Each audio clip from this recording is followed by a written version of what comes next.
Good evening, physics students. Today we're going to be taking a look at what it means to have a force at an angle in terms of physics. What's really interesting is that in physics we don't really want to work with forces at angles. We want to break those forces apart. And to do that we're going to need a little bit of trigonometry. In your math classes you're probably dealing a lot in radians. So I want to make sure that you're not in radians for this material, that you're going to be in degrees. And then you'll want to make sure to switch back to radians before you move into your math class. So I just wanted to show you that. So what I mean by a force at an angle is we might have a scenario where, let's say a girl is pulling on a box, and we'll just draw it from the center of mass here of the box, and is pulling up and to the right. Notice if we draw an x and y coordinate plane, that force is at some degree above the horizontal. And so our horizontal would be our x-axis and our vertical would be our y-axis. Something to keep in mind when we're working with these forces at angles is that we want to stick to what are called bow tie triangles. So if this is our x and this is our y, we want to be living in the realm of triangles that look like and resemble a bow tie. It's not often that you're going to end up in the other quadrants than the first quadrant, although it is possible, and we'll save that conversation for another day. But notice how when I split my components apart into the x and y component of this angle, I've done it in a sense that it gives me a triangle there. If you end up splitting it apart to receive a triangle that would look something like this, this is what we call an hourglass triangle. And we want to avoid these as much as possible. And the reason why is that it's going to make your trigonomic functions that you're going to be using backwards. And so this is an hourglass triangle because, as you can see, it resembles an hourglass. And our bow tie triangle is where we want to be. So we want to avoid this as much as possible. So just a bit of a heads up on that. So there's really two types of problems that you're going to encounter when breaking apart forces. The first one is if you have a force at some angle, let's call it 50 degrees, we will see magnitude here, maybe 60 newtons. So a 60 Newton force at 50 degrees is split up into some amount of x and some amount of y.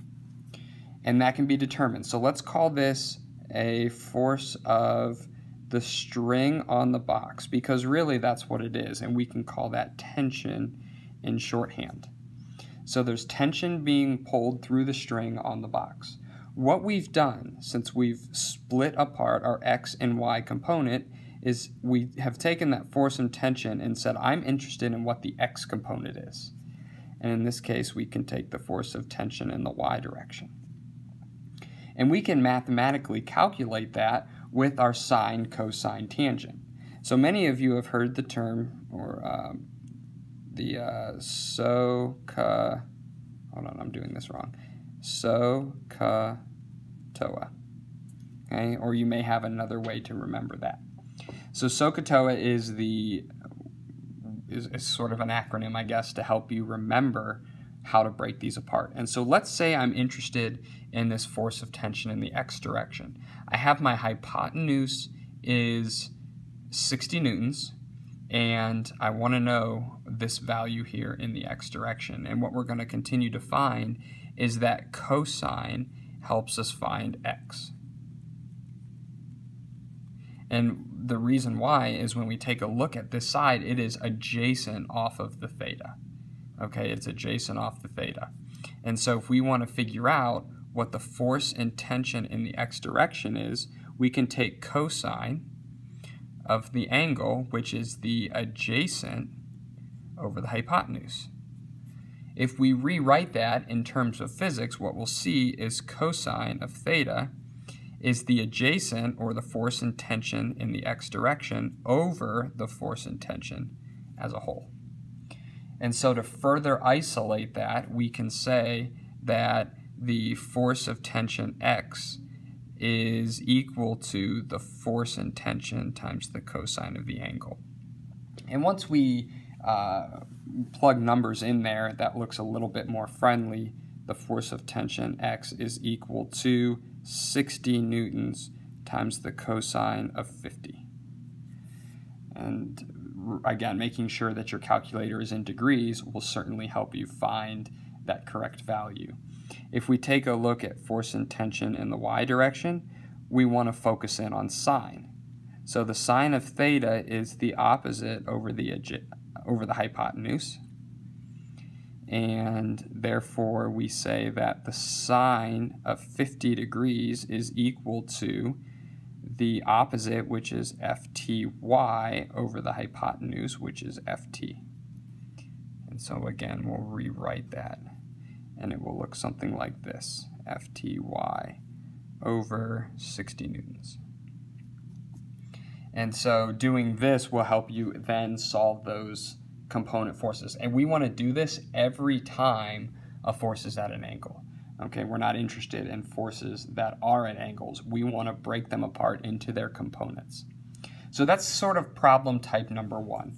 Problem type number 2 would involve something along the lines of, here's our X and Y, and let's say we have another box, and we've got, again, some force of unknown magnitude being pulled up at some unknown angle. We don't know the angle or the magnitude. But what we do know is, let's say we have this value here to be 30 newtons and this value here to be 40 newtons. So we know that the force and tension in the y direction is equal to 40, and the force of tension in the x direction is equal to 30 newtons. We can quite easily find this side of the triangle right here, or the magnitude of the force that is pulled at an angle. And we just simply have to use our Pythagorean theorem, a squared plus b squared equals c squared, or 30 squared plus 40 squared equals some number squared. We'll call that x squared, I suppose. And we can then take x is equal to the square root of 30 squared plus 40 squared. And I believe that is a 3, 4, 5 triangle. I'm going to go ahead and plug it in my calculator just to be sure. And so you can kind of see how this would look being plugged into the calculator. We've got 30 squared plus 40 squared. And we end up with 2,500, which means when we take the square root of that answer, we end up with 50. And so the magnitude of x, or the force and tension,